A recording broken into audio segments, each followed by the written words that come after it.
तुम पढ़ाई पढ़ते हो डायरेक्ट नर से नारायण बनने की, और पढ़ाने वाला है कौन है? भगवान, शिव भगवान। शिव नहीं, शिव तो बाप है या बाबा है? हैं? शिव तो आत्माओं का सिर्फ बाप है, दूसरा कोई संबंध है ही नहीं। दूसरे संबंध तब बनते हैं जब वो आत्माओं का बाप कोई मुकर्रर साकार शरीर में प्रवेश करता है, तब ढेर के ढेर संबंध भगवान के साथ बनते हैं, सर्व संबंध बनते हैं। तो बोला उसको क्या कहा जाता है? शिव बाप या शिव बाबा? बाबा माने ही साकार और निराकार का मेल। तो देखो, हमको पढ़ाने वाला वो शिव बाबा है जो स्वयं भी नर से नारायण बनता है। डॉक्टर डॉक्टर को पढ़ाएगा, इंजीनियर ही इंजीनियर को पढ़ाएगा? नहीं, वाशरमैन पढ़ाएगा इंजीनियर को? है? खुद इंजीनियर होगा तो इंजीनियरिंग की पढ़ाई पढ़ाएगा, डॉक्टर होगा तो डॉक्टर की पढ़ाई पढ़ाएगा। तो हमारा बाबा क्या है?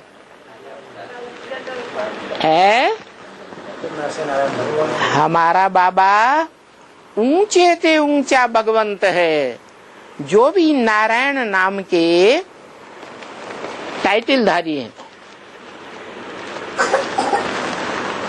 दुनिया में भी तो हुए हैं, king Edward the first, second, third, fourth हुए ना। तो ऐसे ही सतयुग में Narayan the first, second, third, ऐसे परंपरा चलाई गई।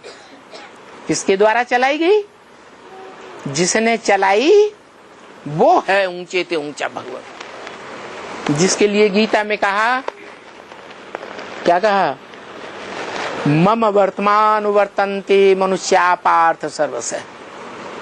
जितने भी मनुष्य हैं इस संसार में, वो मेरे ही रास्ते का अनुगमन करते हैं। मैंने जो परंपरा चलाई, उस परंपरा पर दुनिया के सारे मनुष्य चलते हैं। तो पहली पहली परंपरा जो श्रेष्ठ से श्रेष्ठ है, सतो प्रधान परंपरा राजाई की, वो किसने चलाई?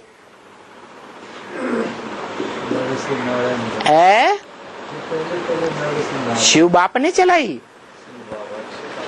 शिव बाप ने युक्ति बताई, शिव बाप ने रास्ता बताया। शिव बाप तो राजा बनता ही नहीं, तो युक्ति बताई, और उस युक्ति को जिसने प्रैक्टिकल जीवन में पहले पहले अव्वल नंबर में फॉलो किया, क्या? तो जिसने फॉलो किया उसको निमित्त बनाई दिया। क्या क्या निमित्त बनाया है? योग की पढ़ाई पढ़ाने के लिए। योगी किसे कहा जाता है?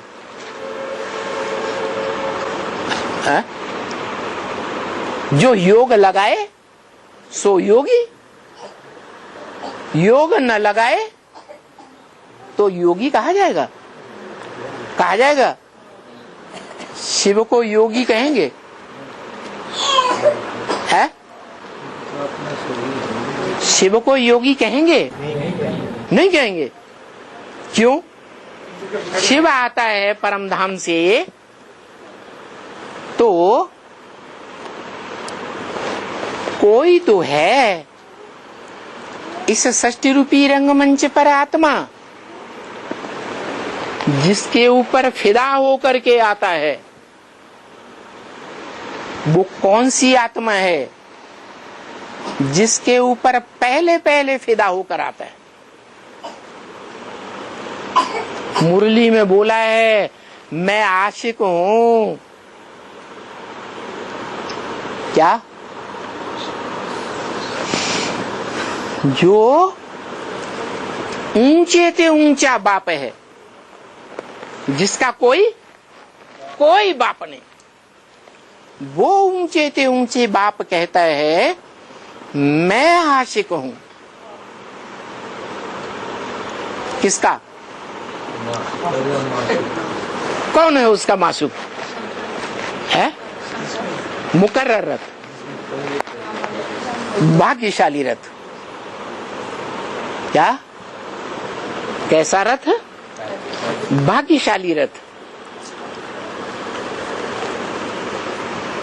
हारता रहे या हार जाए तो भाग्यशाली, या लगातार जीतता रहे तो भाग्यशाली है? तो बताओ शास्त्रों में किसी का गायन है? शास्त्रों में एक ही शख्सियत है जिसका गायन है सदैव युद्धों में उसकी विजय हुई है, कभी भी उसकी हार नहीं हुई। और बाबा भी क्या कहते हैं? बच्चे, विजय तुम्हारा जन्म सिद्ध अधिकार।